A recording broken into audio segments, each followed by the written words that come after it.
Out of all the new pals we got during the new Feybreak update, Xenolord is easily one of the most sought after pals out of all of them. And with them only being able to be obtained after defeating the Xenolord raid boss, which is no easy task, many people are interested in what this awesome dragon pal has to offer. So with finally getting my hands on some fully upgraded versions of this guy, I wanted to show you all how to upgrade the Lord of the Xenopals. What's going on, everybody? It's your boy Speakerhead, and today I'm going to be showing you all how to upgrade Xenolord.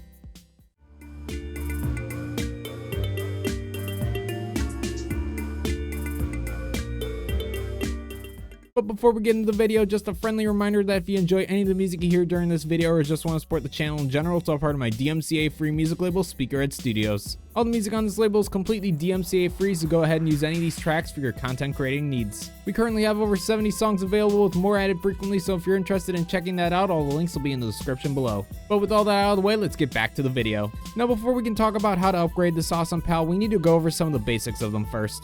Xenolord is a dark and dragon type pal that can't be found anywhere on the map, and as I mentioned before, they can only be obtained after defeating the raid boss version of this pal. As for their partner skill, once you unlock their saddle at level 60, you can use them as a ground and flying mount, with them being much faster while flying. That being said, Jet Dragon is still going to be the fastest flying mount in the game. However, Xenolord is still going to be one of the fastest flying mounts in the game at this time. Talking about exclusive skills now, when it comes to exclusive active skills, Xenolord is going to have 5 different exclusive moves, which is honestly pretty insane to me. But these exclusive skills are going to consist of Satellite Bit,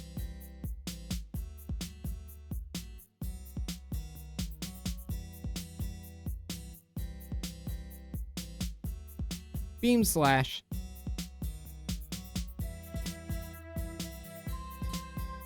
Astral Ray,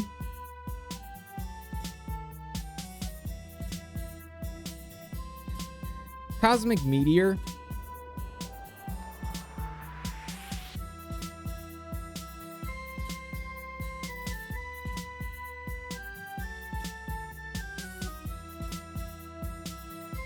and finally Omega Laser.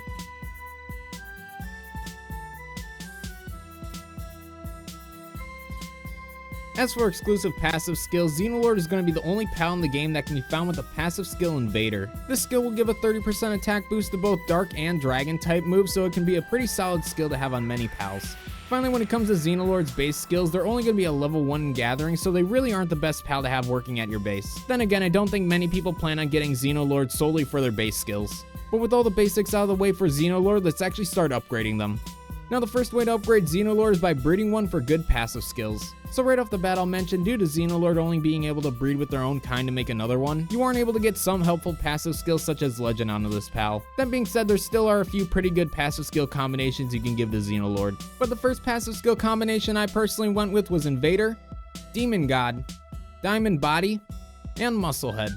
Now before going over what this combinations of skills will give your pal, I do want to address something I've seen discussed in my comment section recently regarding passive skill boosts. Recently I got a few comments asking why I use passive skills that give an attack boost to certain elements rather than using passive skills that give a boost to a pal's overall attack. So to start off, I will say I'm not in any way a mathematician or anything like that, but I'll try to explain how these boosts work the best I can. That being said, when it comes to passive skills that specifically say they boost a pal's attack, Ferocious, Musclehead, and Demon God all being good examples of this means these skills will boost a pal's base attack by that percentage. Most players should be pretty aware of these boosts since you're able to see these changes in your pal's stats. However, when it comes to passive skills that give an attack boost to certain types of moves, let's use Invader for this example since we're going to be using this to upgrade our Xenolord. There's a bit of confusion on how these skills apply damage. While skills such as Musclehead give a % boost to a pal's base attack, skills such as Invader will increase a pal's upgraded attack stats rather than their base attack stats. To give an example of what I'm talking about, let's say you have a Xenolord that's at max level and is fully upgraded in a Condenser, Statue of Power, and with Pal Fruits. With them having a max base attack stat of 1,539, which you can find this by hovering over a pal's stats. Let's say you put both Musclehead and Ferocious onto them. With a 50% increase to a pal's base attack, this will increase their damage output to around 2,309. Now if we were to also add a passive skill such as Invader to them, instead of adding an additional 30% attack boost to a pal's base stat, what will happen is the attack increase will be applied to the pal's already increased stats rather than applying it to their base attack stats. That being said, if you were to add Invader to our Xenolord with Ferocious and Musclehead, instead of increasing their attack by 80% with Dark and Dragon type moves, the game will take that Xenolord's already upgraded stats and increase those by 30. So still using Xenolord as an example, instead of their attack being increased to 2,770 with an 80% attack boost, their attack stats would actually be 3,002 while using Dark or Dragon type moves. Now I will admit a lot of this confusion could be attributed to how I explained what certain passive skill combinations will give you. And to be completely honest, like I mentioned before, I'm no mathematician, but regardless of this, I apologize if I confuse some people with how I explain these stat breakdowns. That being said, I still do stand by what I said with a lot of my upgrade guides. So I guess you could say I was giving the best passive skill combinations, but the actual calculations of the effects they give you were off. Speaking of passive skill effects, getting back to our passive skill combination we mentioned before, with this passive skill combination, this will give your Xenolord a 60% attack boost from Demon God and Musclehead, a 35% defense boost from Diamond Body and Demon God, and finally an additional 30% attack boost to Dark and Dragon type moves from Invader. Now for those who may want to make Xenolord attack a bit faster, you can replace Musclehead with Serenity to give them a 30% cooldown on all active skills. With this combination, this will give your pal a 40% attack boost, a 35% defense boost, a 30% cooldown on all active skills, and once again an additional 30% attack boost to Dark and Dragon type moves. So one last passive skill combination I found works pretty well with Xenolord is Invader, Demon God, Diamond Body, and Vampiric. With this passive skill combination, this will give your pal a 30% attack boost, a 35% defense boost, an additional 30% attack boost to Dark and Dragon type moves, and finally they'll also get a lifesteal effect thanks to Vampiric.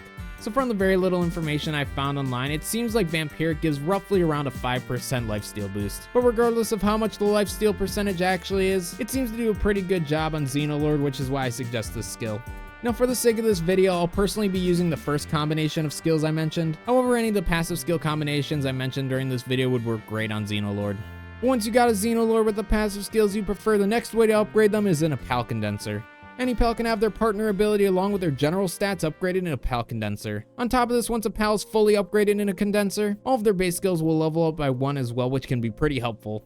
With a total of 117 pals, you can upgrade a pal 4 times in a condenser, with level 1 needing 4 pals, level 2 needing 16 pals, level 3 needing 32 pals, and level 4 needing 64 pals. Now assuming it took you a few attempts to get a Xenolord with the passive skills you prefer, you should have enough spare pals to upgrade them at least a couple of times. But once you finished upgrading your pal in a Pal Condenser, the next way to upgrade your Xenolord is by using a Statue of Power. With a total of 30 small pal souls, 18 medium pal souls, 18 large pal souls, and 90 giant pal souls, you can give any pal a 60% boost in attack, defense, and health. And to help you get the first 3 types of pal souls, here's a list of every pal in the game that drops these types of souls. Also to help you get giant pal souls, here's a map of every predator pal in the game which drops these types of souls. Finally, if you want to get all 4 types of pal souls, you can do the Pal Genetic Research mission and the Pal Expedition Station to farm pal souls. So after you're done upgrading your Xenolord and a Statue of Power, the next way to upgrade them is by hitting that subscribe button and liking the video. It genuinely helps out the channel a ton and I'd really appreciate the support. But the actual next way to upgrade your Xenolord is by upgrading their hidden potential stats. By using ability glasses unlocked at level 34, you can see the hidden potential stats of any pal. By using pal fruits, you can upgrade these stats with each type of fruit increasing 1 stat by 10. You can get these pal fruits either by buying them from a metal merchant located at any destroyed church on the map using dog coins, or you can get them by turning in bounty tokens to a vigilante bounty officer found at any village on the map. For bounty tokens, you can get these by finding and defeated wanted NPCs across the map. I also found the best way to get these tokens is by catching the wanted NPCs in a high tier sphere and then butchering them to gain double the amount of tokens. But going back to metal merchants and dog coins now, a tip I always like to give is to use the Catress while hunting Mimogs to get more dog coins. While fighting together, their partner skill makes neutral pals drop more items when defeated, which works on Mimogs and dog coins. Also remember to upgrade your Catress in a Pal Condenser to further increase the amount of dog coins Mimogs drop. Finally, I will mention there's one last way to increase a pal's hidden stats, and that's by using Dr. Braun. This is a new NPC that was added during the Feybreak update that can be found anywhere randomly on the map. But these special NPCs will allow you to upgrade 1 pal per day, which can increase the hidden potential stats of said pal by 15. They also have a chance of giving your pal a new passive skill as well. However, I haven't done too much testing with this, so I'm unaware if it can add new skills to pals that already have 4 passive skills. While this might sound like a great way to upgrade your pal, I should also mention that the operation does have a chance of going wrong and decreasing a pal's stats by 15, which can be a major setback. I've also heard there's a chance of decreasing the pal's stats by 30, but once again I haven't done too much testing on this, so I'm not totally sure how all of this works, but if I find out some concrete information, I'll let you all know in future videos. However, something I am aware of is that a bad operation can also give your pal a bad passive skill as well. But no matter how you decide to upgrade your pal's hidden stats, what you want to do is upgrade these stats until all 3 of them are at 100. So once you're done finished upgrading your pal's hidden potential stats, these are currently all the permanent upgrades you can do to your Xenolord at this time. That being said, there still are a few temporary upgrades you can do to them, and the first of these upgrades is with food. Depending on what food you or your pal eats, they can grant a wide variety of benefits such as attack boosts, defense boosts, work speed boosts, along with many others. For combat purposes, I personally go with Mammoris Curry and Galeclaw Nikujaga. That being said, I highly recommend looking through all the different food options you can craft to see which ones might work best for you. Now, the second way you can temporarily upgrade your Xenolord is by taking advantage of Hoot Crate's partner skill. While in your party, their partner skill will give an attack boost to dark type pals in your party. With a level 1 partner ability, they'll grant a 10% attack boost. However, with a level 5 ability, they'll grant a 20% attack boost. So if you had 4 Hoot Crates in your party with fully upgraded partner skills alongside your Xenolord, they'd gain an additional 80% attack boost. Now, the very last way you could possibly upgrade your Xenolord at this time is by doing upgrades in the Pal Labor Research Laboratory. With this structure, you can upgrade the attack and defense stats of all the pals at your base. If you upgrade the far right path in all 9 categories, this will give your pals an additional 18% attack and defense boost. That being said, I do want to clarify that this upgrade can only be used by pals at your base, so these upgrades won't work anywhere else. Hey everybody, Speakerhead from the future here. I want to make a quick correction about the effects that the Pal Labor Research Laboratory gives your pal. So the description of each of these upgrades says that it increases a pal's base attack or defense by 2%. I originally interpreted this as only pals working at your base would get this upgrade. However, because I suck at reading, this actually means it upgrades any pal's base stats rather than the stats of the pals working at your base. That being said, this would be another permanent upgrade you can do to your Xenolord, so I'll make sure to mention this before any temporary upgrades in future videos. But that's all the corrections I had to make, so I'll let me from the past take it from here. But with that last upgrade out of the way, this is currently all the upgrades you can do to Xenolord. So if you upgraded your pal the same way as I did in this video, your Xenolord stats should generally look like these. But instead of just showing a bunch of numbers on screen, I want to show how powerful this pal really is, so we're going to have him do a quick battle against Seiya and Selyne. And for those who are curious, these are the active skills my Xenolord will be using during this fight. With that said, let's start the fight against Seiya and Selyne.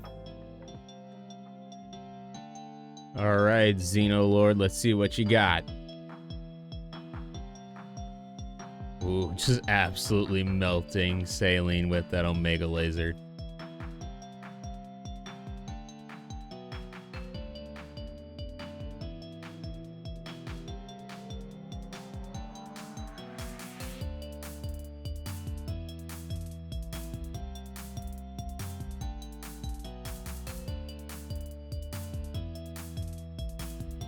Just tanking those shots like a champ. I'll admit the fire damage is doing a little bit, but that's still not terrible.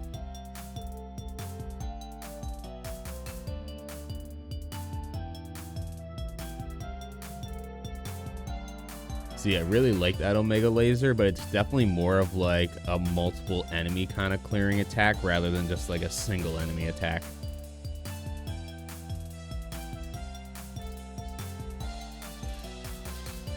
Oh yikes, got stopped from his last attack. Beat him with a weak attack, but GG's, not even that difficult for Xenolord. Nice job, buddy. Now with that battle concluded, I hope this shows just how powerful you can make Xenolord. But that's going to be my upgrade guide on Xenolord. Let me know what you think down below. Let me know if you found this video helpful, and also let me know what pals you'd like to see me upgrade in the future. Finally, once again, if you enjoyed any of the music you heard during this video or just want to support the channel in general, you can check out my DMCA free music label in the links down below. But that's all I have to say for now, so thank you all so much for watching. I really appreciate it, and I'll catch all y'all in the next one. Take it easy, everybody.